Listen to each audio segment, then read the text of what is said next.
Good morning दोस्तों, Tathagata study में आप सबका एक बार फिर से स्वागत है।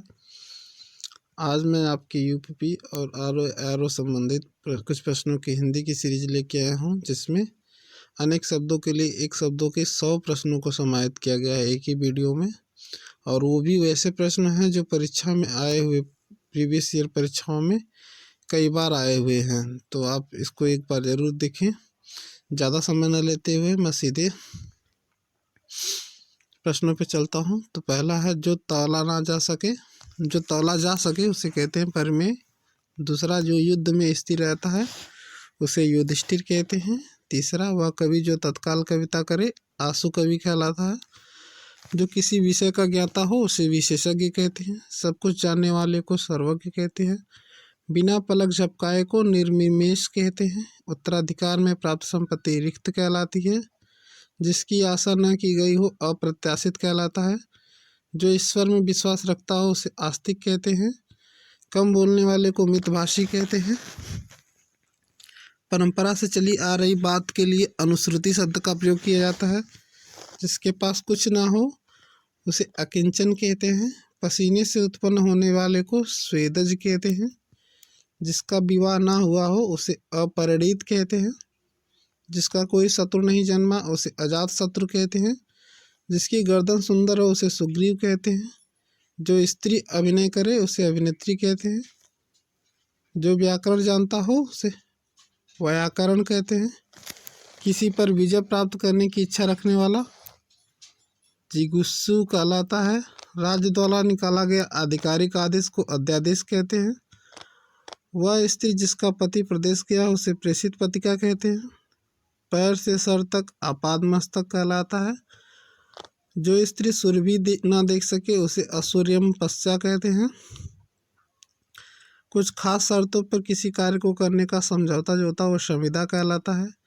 जिसकी पहले से कोई आशा ना हो उसे अप्रत्याशित कहते हैं। मदिरा पीने का प्याला चषक कहलाता है। वह कन्या जिसके साथ विवाह का वचन दिया गया हो उसे वाग्दत्ता कहते हैं। कुछ करने की इच्छा को ममुषी कहते हैं। तैरने या पार करने की इच्छा को तितुरसी कहते हैं। जिसके पेट में माँ ने रस्सी बांधी हो उसे दामोदर कहते हैं। गुरु के समीप आकर अध्ययन करने वाले को अंतेवासी कहते हैं। बहुत अधिक बोलने वाला वाचाल होता है और वहीं बहुत कम बोलने वाले को मितभाषी कहते हैं।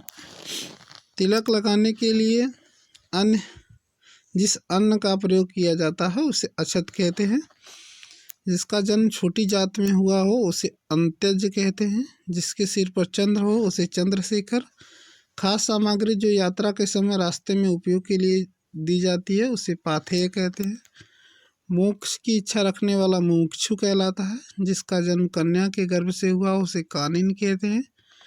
हाथी की पीठ पर रखे जाने वाले को हौस कहते हैं। उत्तराधिकार में प्राप्त संपत्ति रिक्त कहलाती है। पेट की अग्नि जठराग्नि कहलाती है और जंगल की आग दावानल कहलाती है। और उसी तरह से समुद्र की आग जो होती है वो बड़वानल कहलाती है। अपनी विवाहित स्त्री से उत्पन्न पुत्र को औरस कहते हैं। सर्दी गर्मी दुख आदि सहन करने की शक्ति तितिक्षा कहलाती है।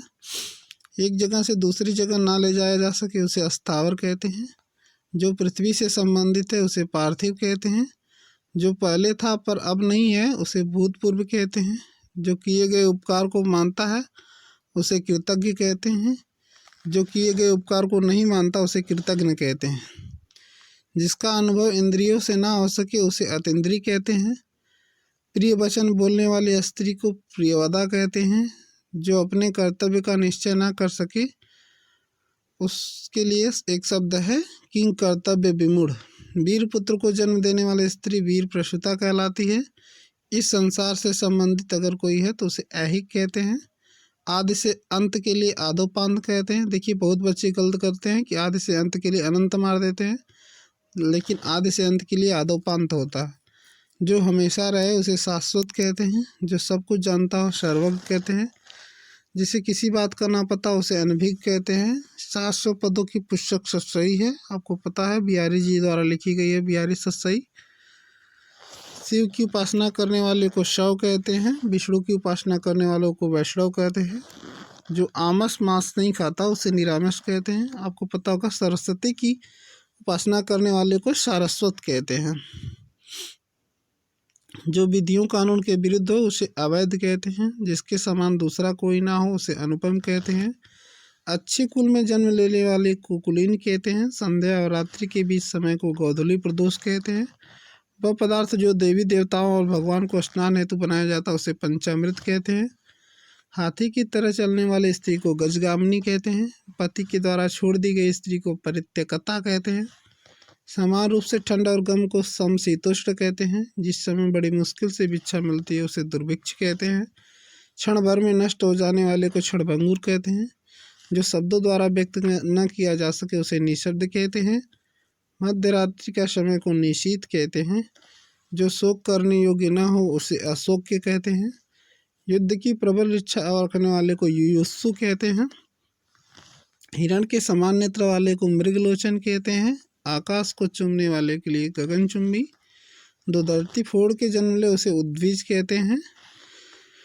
जानने की इच्छा रखने वाला जिज्ञासु कहलाता है। जो स्त्री कविता करे उसे कवित्री कहते हैं। गोद लिया हुआ पुत्र को दत्तक कहा जाता है। जो पेट के पल चलता हो उसे उरद कहते हैं। जैसे सांप हो उन्हें उरग कहते हैं। जो वेतन के बिना कार्य करे उसे अवैतनिक कहते हैं। जो कुछ समय के लिए नियुक्त किया गया हो उसे अंशकालिक कहते हैं। जिस भूमि में कुछ ना पैदा हो उस भूमि को बंजर कहते हैं। दून दुखियों को भोजन देने की व्यवस्था सदाव्रत कहलाती है। 2 बार जन्म लेने वाला द्विज कहलाता है। अंडे से जन्म लेने वाला अंडज कहलाता है। जिसे भूमि के अंदर की जानकारी हो उसे भूगर्भवेत्ता कहते हैं। अतिथि की सेवा करने वाला आतिथेय कहलाता है। जो को कभी नहीं मरता उसे अमर्त कहते हैं। जो आदर करने योग्य हो उसे आदरणीय कहते हैं।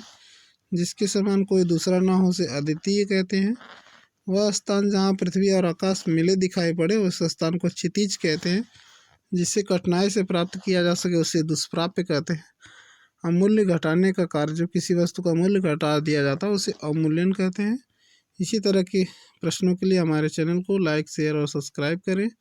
प्रतिदिन आपको इसी तरह के हिंदी के पॉलिटिक्स के क्वेश्चनों की सीरीज़ मिलेगी, जिसमें कम से कम 50 या 100 क्वेश्चनों की सीरीज़ रहेगी, जो आपकी परीक्षा के दृष्टिगत लाभदायक होंगे आपको। तो एक बार ज़रूर विजिट करें और इसे देखें। धन्यवाद।